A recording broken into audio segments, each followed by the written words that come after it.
Tali sa liig, no? Alam ba ninyo kung bakit? Hindi ho. Ako alam ko. Ang lalaki kasi, nandito lang sa shoulder, pwede pa lumingon sa ibang babae.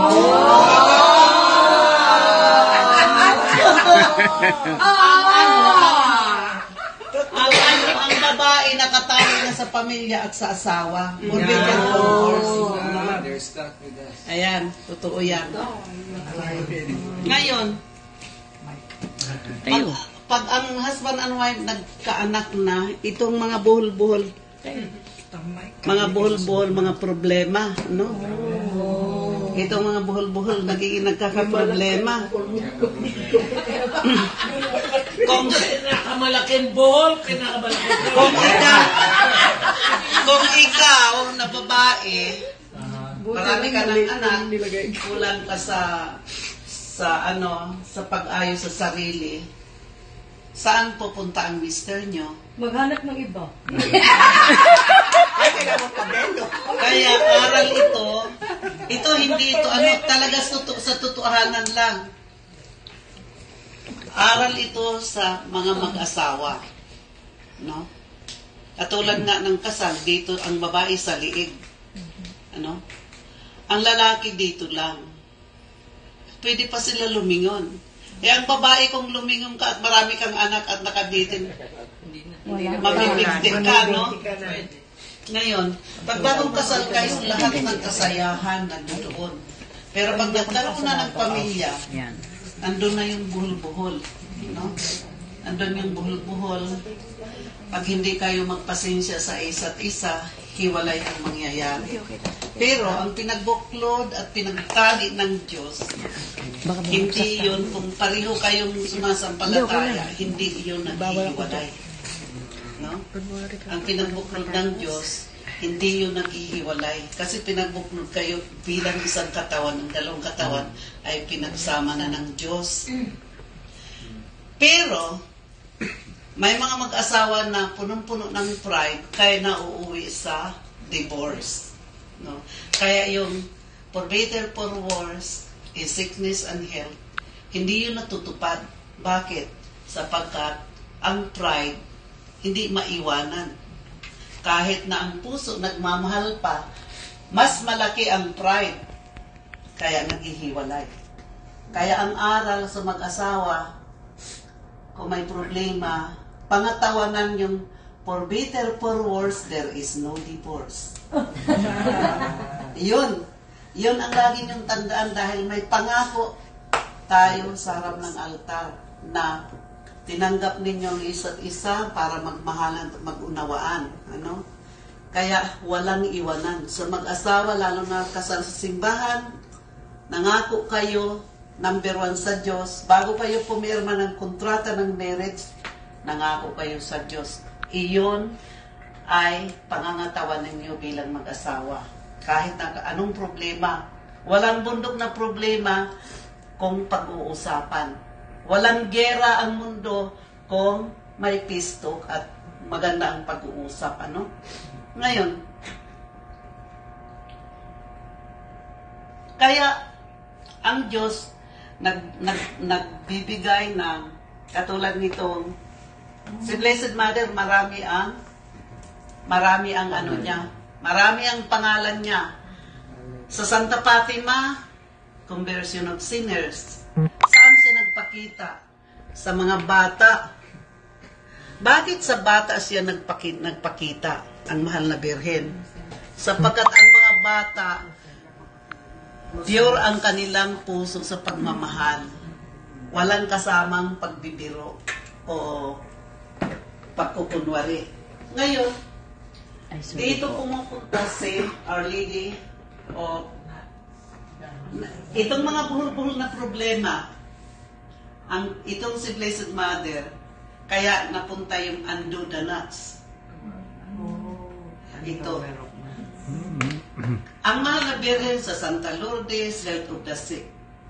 Sa Mother of Perpetual Health, ina ng saklolo sa ating lahat kung ano man ang problema natin.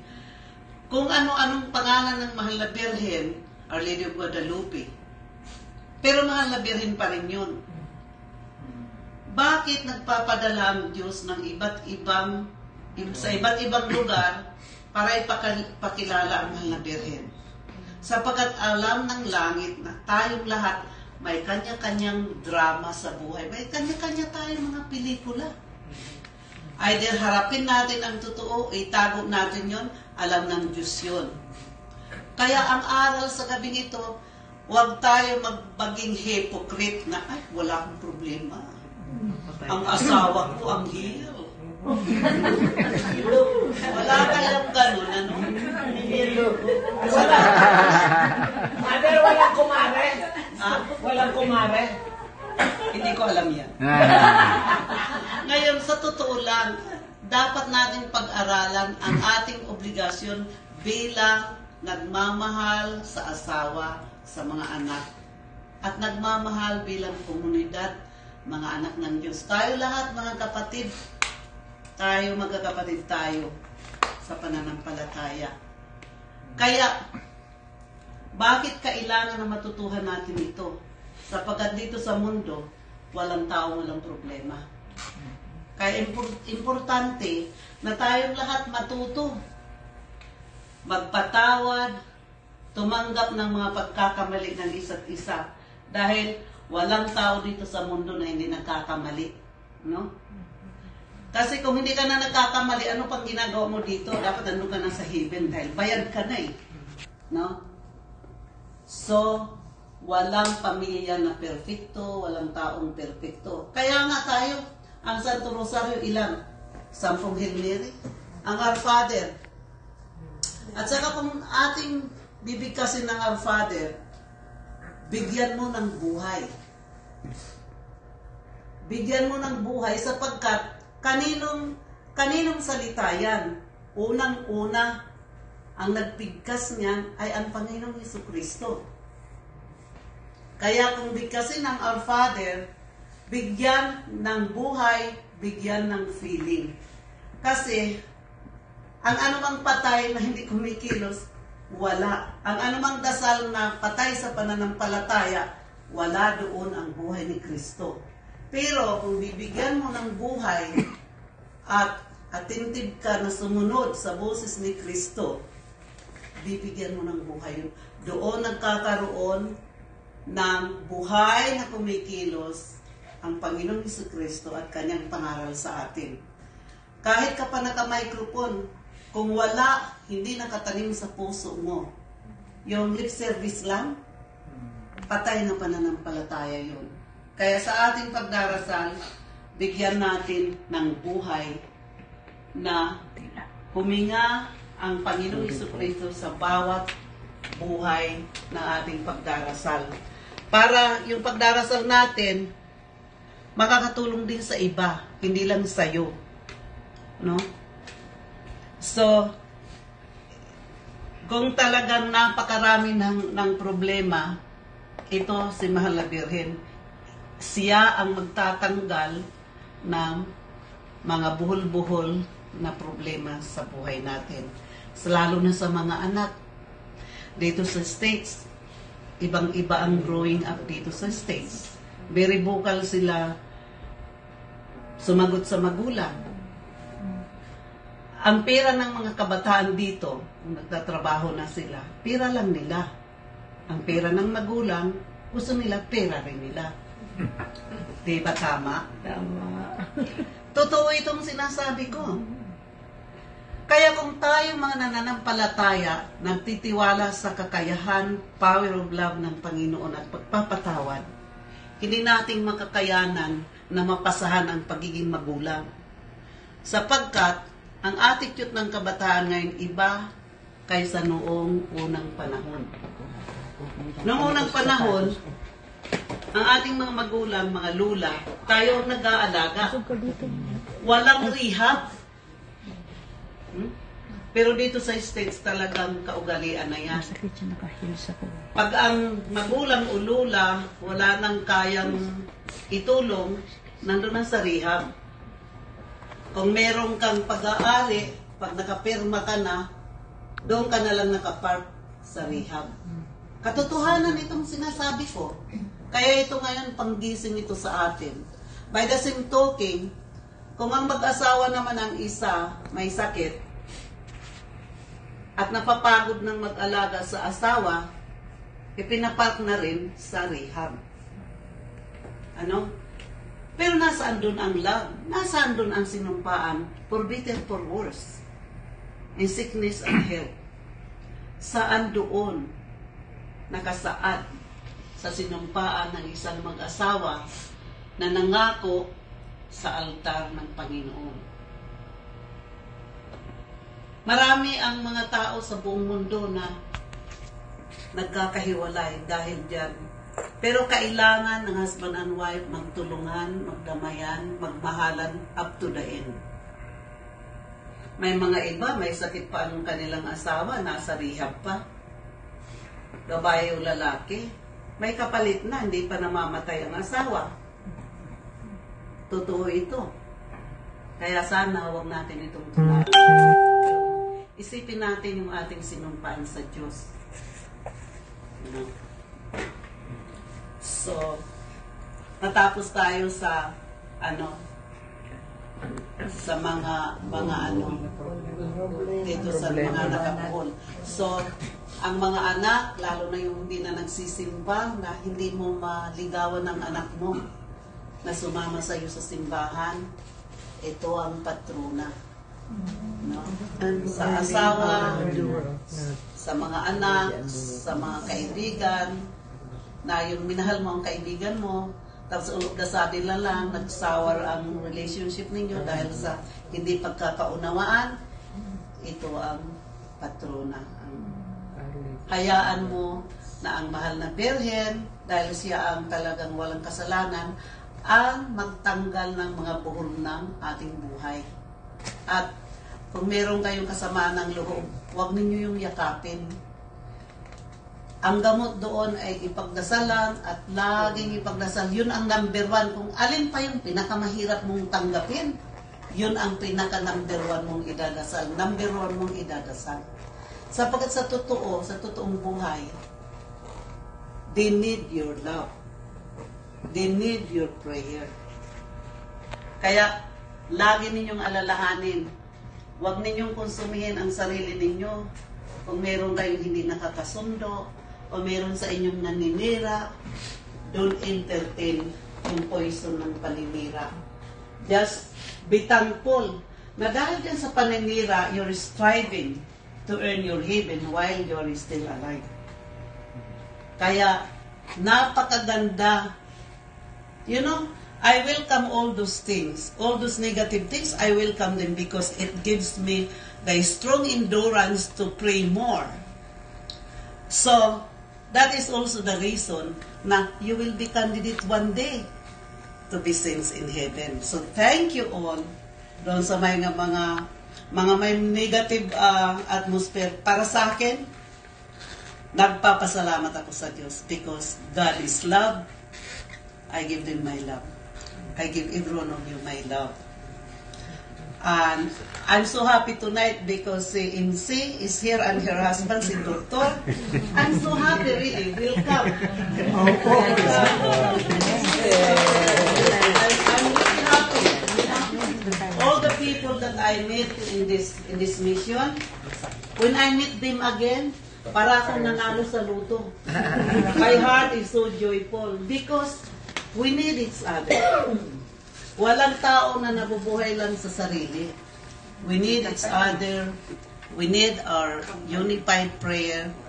Bakit kailangan natin? When you are carrying a heavy stuff, if you are alone, you will feel the weight.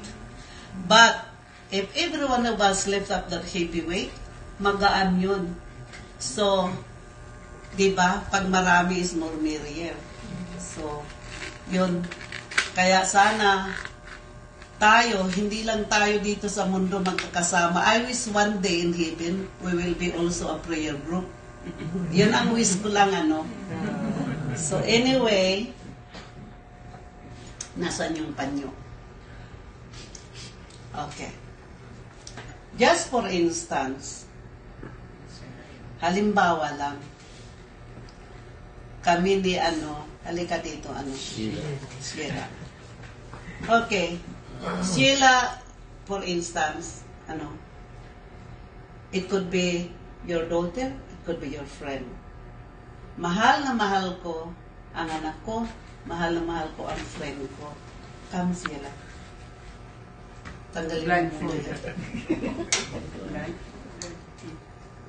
Ang nangyayari sa mundo, kahit mahal na mahal mo kapatid mo, asawa mo, anak mo, o kaibigan mo, minahal mo ng gusto.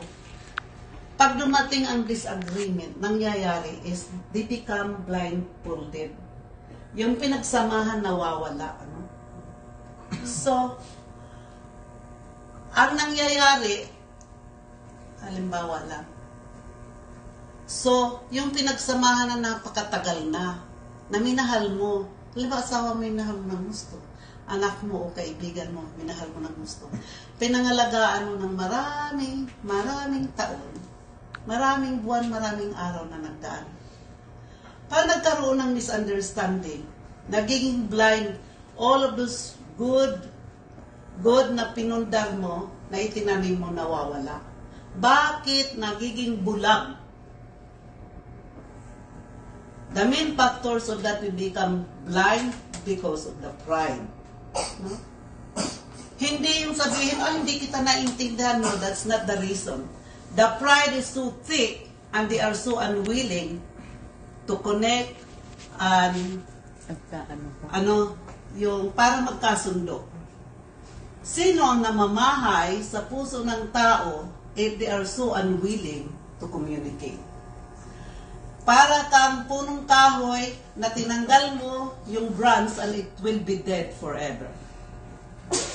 Yun ang Ngayon, dahil masama ang loob mo, nagre-rebelde ka, maglalakad ka, blind ka, dahil sa pride na pinaiiral mo sa iyong buong pagkatao.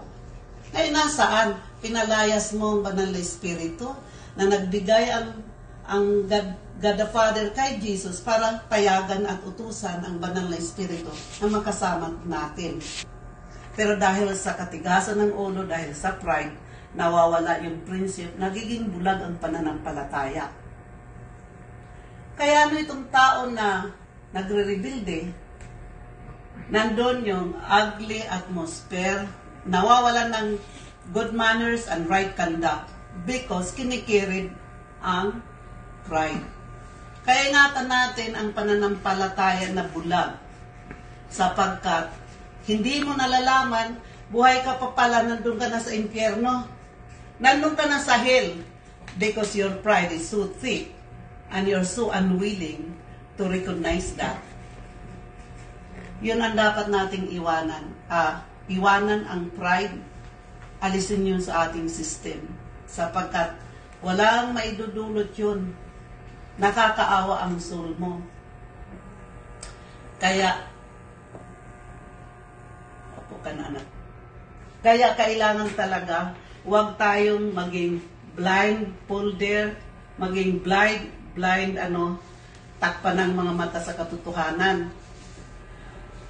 Ang tao kasing may pride, nandun yung to demote other people, sisiraan ang karakter mo.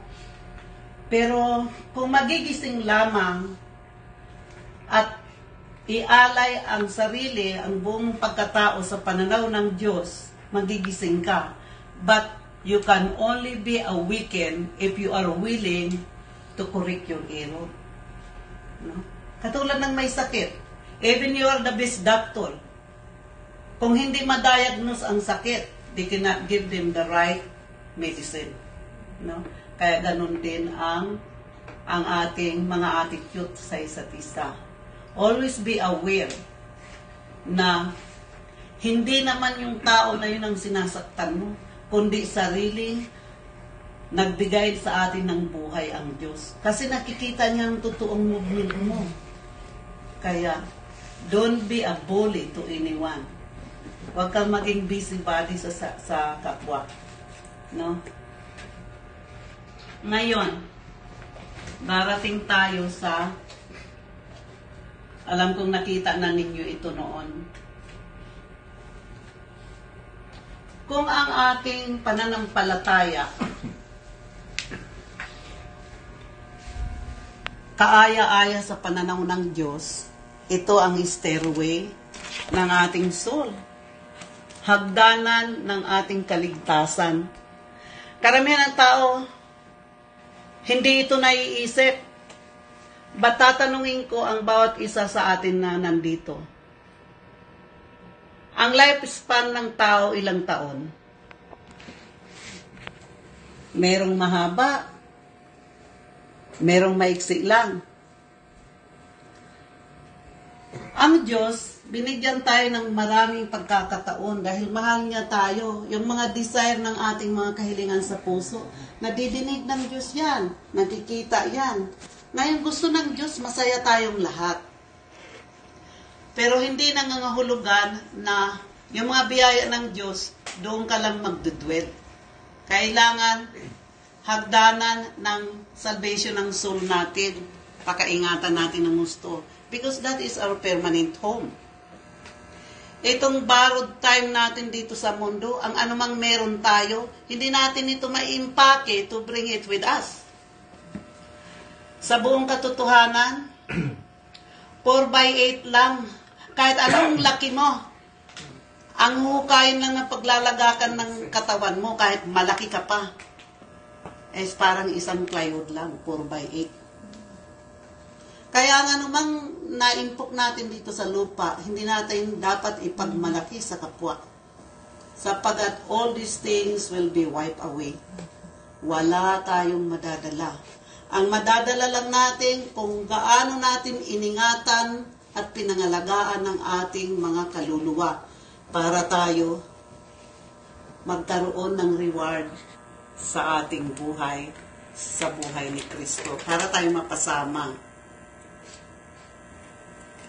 Para yung inheritance natin sa paradise, lahat tayo may nakalaan na inheritance sa paradise. It depends upon how in-apply mo yan sa sarili mo habang ikaw may hininga pa dito sa buhay, sa mundong ito. So, importante na paghandaan natin, kung tayo nagugutom ang tiyan natin, mas gutom, di ba? Gutom at uhaw ang Diyos sa ating dalawa, sa ating mga tao dito. Anong sinabi ni Jesus sa kanyang amang dialogue niya? Nauuhaw ako up to the end. Bakit? Hindi siya nauuhaw sa tubig. Siya ay nauuhaw sa ating pagmamahal. Sa pagmamahal sa atin. Ang pagmamahal natin sa Panginoon Hesukristo, kailangan natin, ipadama natin. No? Kung tayo marunong magmahal sa ating mga magulang, sa ating mga anak, mahalin natin ang Diyos. Dahil, pag tayo cut off of light, yung thread of light, wala tayong sigurado, tomorrow we will wake up. No? Kahit matalino ka, genius ka, ano pang meron ka, when it comes to the wisdom of God, wala tayo. No? Ang wisdom dito sa lupa is the surface of the world lang. No? But the wisdom of heaven is beyond our understanding. Kung tayo naghahanda para sa kalusugan ng ating kaluluwa, in our journey, nandun, nag-aantay si Jesus sa atin. Clear. No? Number 1, kailangan ng konsensya mo, bayaran mo. Kung ano yung mga guilty conscience, maging magpakatotoo lang talaga sa Diyos. Diyos ko, alam mo, ako suplada. Aminin mo sa Diyos. Paano ka mapapatawad? O ako judgmental. O ako, kung ano nakikita ko, i-chismis ko na. Pag nakakita ko ng bakla, bakla! Ano? You know, and this is the truth. Ang mga bakla o tumboy, they are already struggling because that is a sickness. Tayong mga komunidad sa pananampalataya, ang ating obligasyon ay ipagdasal sila. Hindi para i-chismis. Dahil yung mga tao na may ganito, nag-i-struggle na sila sa buhay. They need our help. They need our prayer. They need our understanding. Kung sila binuhay ng Diyos, na katulad natin ng mga buhay, na wala tayong kapansanan, wala tayong ganung sakit, who are we to judge those people? Tatanungin ko kayo, meron ba tayong karapatan na i-judge ang bawat isa? Kung makita mo may nakaibigan ka na may AIDS, ayaw ko yung hawa. Dito na lang ako. Ayaw ko umapo dyan. Mahahawa ako dyan sa AIDS niya. That is a hypocrite attitude. Ang lahat ng may mga sakit, kailangan natin idasal. Lahat ng may mga diferensya sa isip, ipagdasal natin. Magpasalamat tayo na tayo hindi naging ganon. Ang obligasyon natin bilang Kristiyano is to be Christ-like attitude. No? Nang dumating si Kristo at nangaral, hindi naman siya pumunta sa mayayaman. Hindi siya pumunta sa marurunong. Pinuntahan niya yung mga yung mga talagang kailangan ng tulong. Bakit pinili ni Kristo yon? Sapagkat ang mga simpleng tao madaling maniwala. Ang mga intellectual, there are doubts. Masyadong makapal ang doubt sa kanilang isipan. Nandun ang judgmental. Paano kikilos ang banal na espiritu sa puso ng mga taong ganito? Kahit pabigyan ka ng 10,000 taon dito sa mundo, kung ang ugali mo ganon, pagdating mo doon, saan ka pupunta? No? Pero kung nagawa mo ang tama sa pananaw at paningin ng Diyos, ganyan ka aantayin. Nandiyan si God the Father, nandiyan si Jesus, nandiyan ikaw kasi nakasunod ka sa kalooban ng Diyos. Sundin ang loob mo dito sa lupa para na rin sa langit. Ito ang halimbawa ng tao na kamamatay-matay lang. Yan ang halimbawa, no? Ang taong namamatay, dumadaan sa ganyan. Ngayon, sa unang pinakita kong picture, nag-aantay doon si Kristo. Ngayon, nakita mo ito? Naglalakad, tapos ang stairway nandito. Yan ang stairway to heaven. So, importante na malaman natin ito lahat. Kasi sayang ang ating pagdarasal kung hindi natin maunawaan, bakit nga ba tayo nagdarasal? No? Nasasayang na hindi nakukuha ang tunay na kahulugan kung bakit tayo nagsisimba, bakit tayo nagdadasal. Kung hindi mo makomprehend yun, kawawa ka naman. Nagdadasal ka, wala kang naiuwing mabuti sa pamamahay mo. Importante.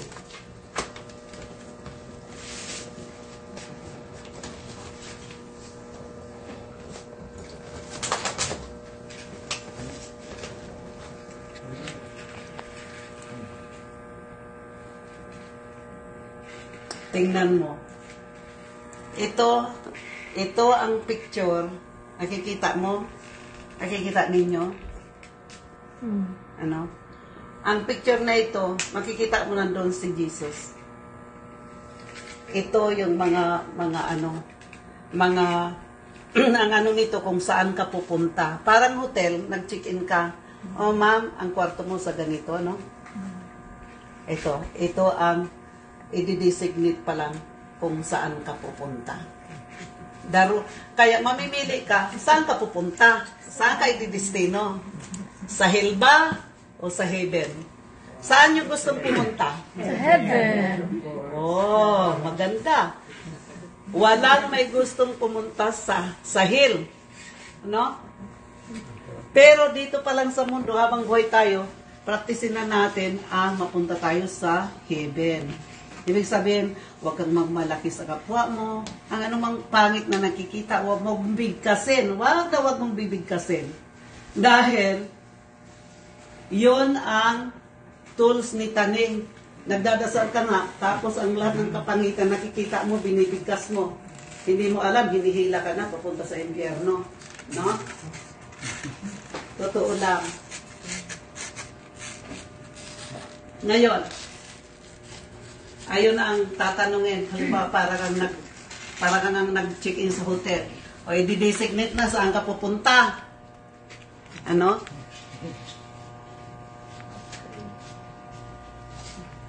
Ngayon, pag na-designate na saan ka pupunta, kung ikaw hindi nagbago, saan ka pupunta, nakikita mo yung apoy? Lilitsunin ka na doon. Walang kakain sa iyo. Ano? At yun is forever na, maghihirap ka. Kaya, diyan tayo nagtatapos mga kapatid. Sinishare ko lang ito para magkaroon ng importansya sa ating buhay kung bakit tayo nagdadasal. At number 1 talaga, magkaroon ng examination of conscience. Huwag mong gawin sa kapwa mo ang ayaw mong maranasan. Kung nanlilit ka ng tao, kung liitin ka rin ng kapwa, magugustuhan ba ninyo yun? Kaya, love one another as God loves us all. Forgive each other, forgive its error, at saka manalangin ng totoong-totoo. Ano? Magandang gabi sa inyong lahat. God bless you. Thank you. Okay. Salamat. Salamat po. Hindi. Magpo-closing tayo. Magdasal tayo. Hindi na the Father and Son and the Holy Spirit. God our Father in heaven, the Son and the Holy Spirit, in Jesus' name we ask you to help us be attentive to all the lesson of your love for us.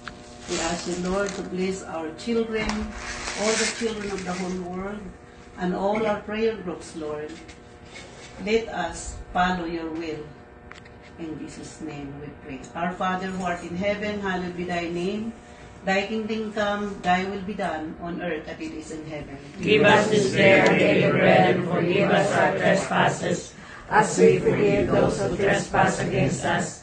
And lead us not into temptation, but deliver us from evil. Amen. Hail Mary, full of grace, the Lord is with thee. Blessed art thou amongst women, and blessed is the fruit of thy womb, Jesus. Holy Mary, Mother of God, pray for us sinners now and at the hour of our death. Glory Amen. to the Father, and to the Son, and to the Holy Spirit. As it was in the beginning, is now, and ever shall be, world without end. Thank you, Amen. Lord. Thank you, everyone. Thank you, Father.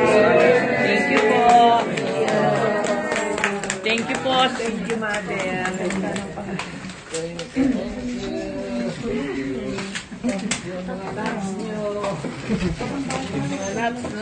Thank you po sa lahat ng nag-join ng Divine Message sa online. Ay, sorry. Ang mga phone na yun na. Kanya-kanyang phone na. Ayan, ang dami pong iPhone, no? iPhone 11. 11? Alin yun? 3 camera o dalawa? Apat. Ayan po mga phone nila, oh.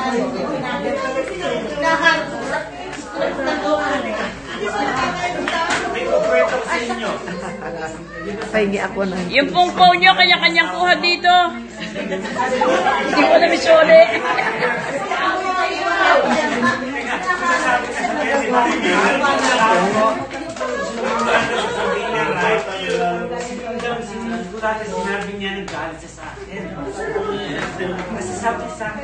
Thank you po, brothers and sisters who join our aral online. Ari nawa po magkaroon ng buhay sa atin. Thank you sa Thank you. Hanggang ano ito sis? Hanggang November 30 po.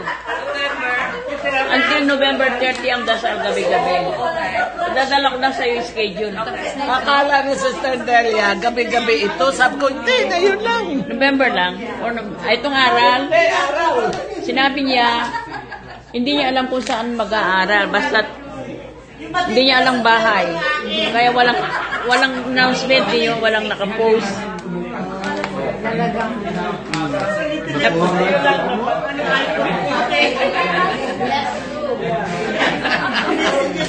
Pinatay ko na. Cellphone po nyo. Cellphone. Ate, nakin-share mo yun. Naka-live tayo. Naka-live. Thank you for inviting me. Gabi-gabi po may dasal kami for the souls. Hanggang November 30. House to house ako. Iba-ibang bahay. Naging iPhone 12 na daw. Ay, wala yung iPhone. Telepono ko yung may iwan akin. Gusto ko kumuha. iPhone po. Ito, alam ko kung ano yun ito. Ano pa? Oh, ano nangyari sa telepono ko? Kinukulit sa pag may aral. Nagre-record din ako. Yung naman yung sa'yo. Original yan, iPhone 4.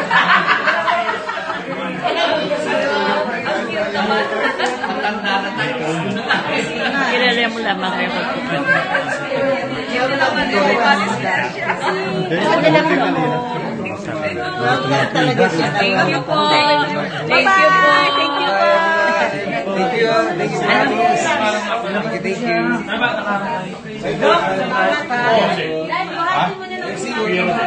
It's an honor for you and your wife to come here. Thank you sa mga aral na nakuha ko. Nag-enjoy po kayo sa aral.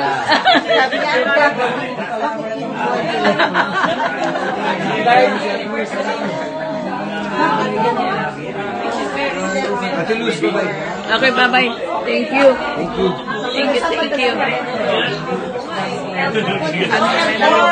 Talaga hindi na pwede kayo sa mga. Okay, dapat sila dito, di ba?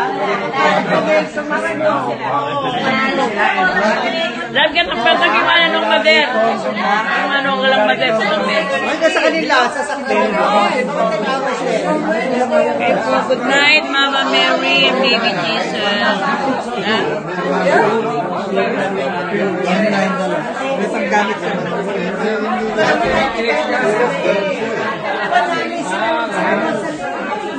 Good night, Santa Filomena. Good night po. Maraming salamat po sa aral. Our Lady and Door of Nuts.